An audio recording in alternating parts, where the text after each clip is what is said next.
nagwawala ang bata.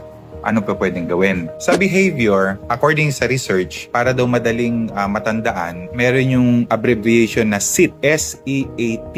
Ito daw yung reasons kung bakit ang bata ay nagpapakita ng ganong behavior. S is sensory, E is escape, A is attention, T is tangible or something na gusto niyang hawakan or gusto niyang gawin. Doon sa sensory, it could be overstimulation. You have to assess. Ano kaya ang reason kung bakit meron siyang sensory issues? Masyadong maliwanag, masyadong maingay. It could be anything, sensory, hindi mo kaagad siya mapipinpoint kasi nararamdaman niya yon. Escape, it's because ayaw niyang gawin yung pinagagawa mo. Doon sa ayaw niyang gawin, dalawa rin yon. It could be na alam na niya or wala siyang kaalam-alam. Wala siyang prerequisite skill. Attention, it could be na nakita niya yung nanay niya sa labas at gusto na niyang umalis, kaya kinukuha niya yung attention ng nanay niya o kinukuha niya yung attention mo para magpatulong or kinukuha niya yung attention ng classmate niya. Tangible, meron siyang something gusto. Meron siyang nakita na teddy bear doon, gusto na niyang kunin. So, alin kaya doon sa tingin mo, doon sa napansin mo, during that time na naggaganon siya, doon sa sinabi mo, dumating siya sa certain number, nag-escape na siya. So, ibig sabihin, overwhelmed siya.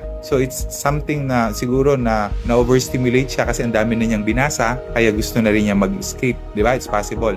So, what do you do? What we normally do kapag nag-e-exam doon sa amin is, ang bata, titingnan niya ang papel, test paper. Pag nakita na niya na 3 papel, back to back, nakita na niya yung Almighty God always doon sa likod, alam niya na yun na yung ending. Maiinis na siya. So, anong ginagawa? Kung hindi pa niya kaya, hindi back to back. Ang gagawin, pa isa-isang page ang bigay sa kanya. Or, kung minsan, ang gagawin, pupunitin yung papel. Half lang muna yung ibibigay. O tapos ka na, gusto mo muna mag-break, mag-play mo siya, bigyan mo siya ng 2 minutes.